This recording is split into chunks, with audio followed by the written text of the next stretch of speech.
What's up, everybody? Good morning. Let's just go ahead and get this video out of the way early. We've got more important things to talk about, which we probably will get to later today, but want to go ahead and knock this one out because we got to finish what we started. And I did a routing guide, so may as well do the post-mortem, may as well take a look at some stuff. And I don't really know what to do after this week. I think I'm gonna do at least one more routing guide to see if the Seahawks can pull it off against the Niners on Sunday. But if that doesn't happen, and obviously it doesn't look like it's going to happen if we're just being real about where the team is and where things are trending, um, at minimum it's gonna have to be looked at through a very different lens, right? We're gonna have to start thinking about draft pick stuff, and as somebody who is on here as an analyst, I do kind of understand looking at things like that, where you're trying to maximize your draft capital at a certain point. But the way that I am a fan of this Seahawks team, the way that I look at things, I think talking about, tanking in the middle of a season where we're not even talking about some terrible record here, you're 4-6, I think that's stupid. I can't stand that. And I can't believe how quickly fans go to the play for a draft pick or throwaway game so you can get a higher pick stuff. I think that stuff is repulsive, so I don't want to be enabling it right now. That's something that I would probably be talking about in the last couple weeks of the season where you can definitively say, okay, the wins are not worth anything. But I'm not there yet. I'm nowhere near there yet, and I don't want to make it look like I'm there yet by talking about it in week 11 or week 12. So if the Seahawks do not win this week, the rooting guide might be going away for a little bit, and maybe I bring it back the last 2 weeks of the season when the rubber really meets the road on that kind of stuff. All right, so let's go ahead here and quickly go through these games again. Overall, we didn't really get the assistance we needed, and there was enough bad about this week to where it's starting to really feel like whatever shot you had is slipping away. Thursday night didn't really affect anything. 1 point win for the Ravens doesn't really mean anything to the Seahawks whatsoever. I guess that Ravens defense is showing they do miss McDonald, which some Seahawks fans care about, but I'm not really one of them. And then you had the Munich game, which was as advertised, more or less, I guess. I missed watching this one, but we did, I guess, want Carolina to win just because we don't have the tiebreaker with the Giants. Although a bigger story there is how humiliating it is that we don't have it. And ultimately, it doesn't matter. Neither team is any good. Neither team was going to be doing anything this season. So it's not like they're going to get mixed up in the playoff picture. Patriots Bears. I think that insofar as these out of division games can affect the Seahawks, this was a pretty big one. This was a kind of a shot in the arm for the wild card argument almost. Chicago just gets dismantled at home by this terrible Patriots team, and yeah, that one, it's help from an area that you weren't really expecting, which is appreciated right now. Does it make up for everything else that happened this week? Of course not, but hey, this may end up mattering a month from now. Bills Colts. I guess strength of schedule said we wanted Buffalo to win, but that was really about it. So I'm not going to even bother spiking the football on that one when there's really no reward uh in it for us. It's just a little bit of a bump to the strength of schedule. Broncos Chiefs, on the other hand, pushes it back the other way. Broncos take a big gut punch L. Big gut punch L against the Chiefs. And strength of schedule wise, we did want Denver to win. So it's hardly even the 10th thing that is a problem for the Seahawks right now. But if you want to be if you want to be clinical about it, then yeah, we wanted Denver to win. Didn't happen. Saints, though. Saints, spring to life, get a win. And look, Atlanta's going to win that division. That's why it's hard for me to really care about this, right? Like, if this game really mattered, then that would actually be exciting. A dead team like the Saints comes alive for 1 week to beat up on a Falcons team that is clearly playoff bound. But Atlanta's still going to win the division pretty much no matter what, especially because they have the tiebreaker on Tampa. So in order for this to matter, in order for this Falcons L to matter at all, the Seahawks are going to have to win their division too. There's no scenario where, oh, we creep over Atlanta in the wild card race now. Atlanta, they're not going to get a wild card spot. So the only way this matters is for seeding purposes. So it's hard to get that excited, but it is a good outcome.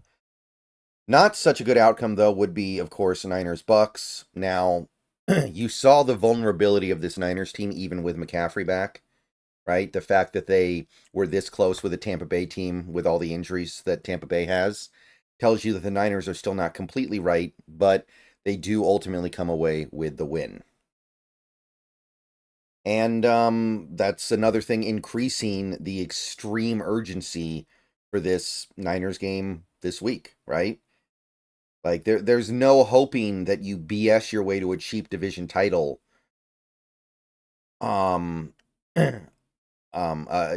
without beating the Niners at least once, right? Like there was a scenario a few weeks ago where I think you could have said, hey, maybe we're going to get swept by the Niners, but win the division with like 10 wins because the Niners are stuck at 9 or something like that because the Niners can't get out of their own way. That's not really looking like it's going to be on the table. Steelers, Commanders, actually not bad, right? Commanders in that playoff race. Right now, they're actually a wild card team, but they've got such a big leg up on everybody else already with 7 wins. Even though I do think they're kind of frauds, and even though I do think they're going to slip a little bit the rest of the way, they're still going to get to 10 wins at least. They're already at 7. Hard for me to believe they're not going to find a way to 3 more wins. They play, I think they get a game against the Cowboys. They already played the Giants twice, but that Commanders team really should be able to ride their big start to that at least 10-win mark. So can't imagine them falling out of the wild card, even if they don't win the division after all. Vikings, Jaguars, Jacksonville did it again. They did the thing again where they really want you to believe that it can happen, and then it doesn't happen. In a game that you actually want them to win, where they tease you, they look like they're going to beat a team that's clearly much better than them, and then they don't. And the Vikings, even though they're clearly not the team that they were at the start of the season, even though that's clearly a team that peaked early, they're at 7 wins. They're 7-2. They might have to back in, but they're going to back in almost certainly. That's another team that the monumental collapse it would take for them to not at least get to 10 wins would be it's not realistic. Titans, Chargers, no stakes here, nothing to say. Got nothing with that one. Chargers win, doesn't mean anything to the Seahawks. Eagles, Cowboys. I struggled a little bit with this one, so I do think that we did want Dallas to win, I guess, and the only reason why I say that is just because the Cowboys are done no matter what. If they had BS to win against a clearly better Eagles team, that would not have meant, oh, Dallas is back. No, Dallas is super done, and they're not going to be heard from in the playoff race at all, with Dak probably not coming back this year, so we wanted them to find a weird way to win a game. So, yeah, not great. Philly and Washington both pretty much off to the races in that division. Jets, Cardinals, really, really bad. Not what you like, not what you want. And now Arizona's definitely in this, right? Like, they were so close to basically being flushed out of the race and maybe even rolling over a little bit and trading some pieces at the trade deadline. But now they're just there. And they really could win this division. They already beat the Niners once, right? What's stopping them? Nothing. So now we got to deal with this, and that's the main issue right now. There are a lot of teams competing with the Seahawks for wildcard positioning theoretically, but there's also now a lot of teams competing for the division title. It wasn't that long ago. It looked like it was going to be a 2-team race, Niners, Seahawks. Now everybody's involved except maybe the Seahawks. So, not what we needed at all. Lions staged their miracle comeback win against the Texans, which, on the one hand, it's not like we're catching Detroit no matter what. This year, Detroit's way too good. So, it's not like it matters, but we could have used a little bit of a kick in the right direction here with Houston holding on, and they just couldn't do it. So, there you go. Lions win. And, of course, last night, good, right? We're happy. Dolphins beat the Rams. Really, really embarrassing loss for the Rams, by the way.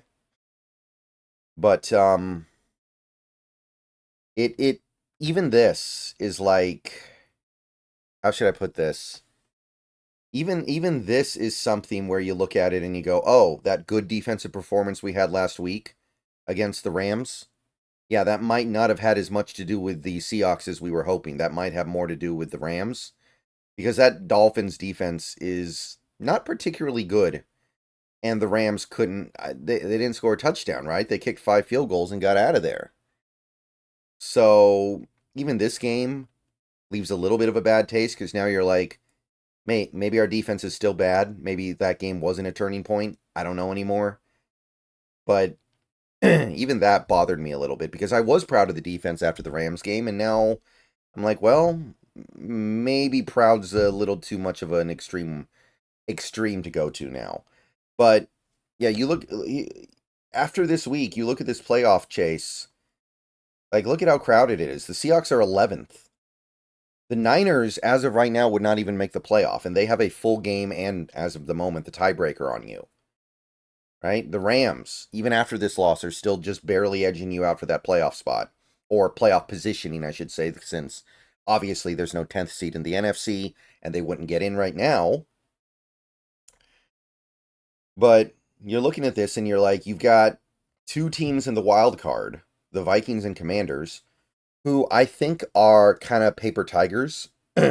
Commanders don't have a defense. Vikings, their offense is really, really fallen off without a Darisaw. And Darnold seems to have come back to earth. Like, I get all that. But both teams, they're probably just going to coast to a playoff berth anyway. Maybe the Vikings could collapse because they're in such a good division, but how are they not going to find a way to 3 more wins? How are they not going to find 3 more wins with their schedule? Washington, same deal. They got to find 3 more wins. That's a 10-win team. At minimum, that's a wild card worthy team. If they don't make it, it's because the NFC was really competitive. So you're really talking about one wild card spot that is still somewhat up for grabs, and you've got Green Bay. Right? Green Bay's there to take it. So this wild card stuff kind of melts your brain a little bit. And then you take into account a team like the Bears, which I keep telling people if they can figure out that offensive line thing, they're a problem. Now it looks like they won't. In fact, it looks like things are getting worse. Where else have we seen that in the NFL this year? I think us Seahawks fans are pretty familiar with that. But yeah, it's hard to see that. And then you realize that, hey, every team in this division, except the Seahawks, is currently holding one of the top 10 seeds. And I know the 8, 9, 10 seeds don't really exist, but you guys get what I'm saying, right? So either way you look at it, it's just very crowded. And luck is not necessarily going to be on the Seahawks side if they get into some kind of tiebreaker fight, even if they can close the season strongly. So it's getting tight. It's getting tight. It's not going to be you're not going to back into a wild card spot. You're not going to back into a playoff spot anymore. There was a time where I thought maybe you'd back into the NFC West. You're not going to do that anymore, I don't think. All right, see you guys later. Go Hawks. Not going to be the last rooting guide post-mortem, but we could be getting to the end of the string here. See you guys later.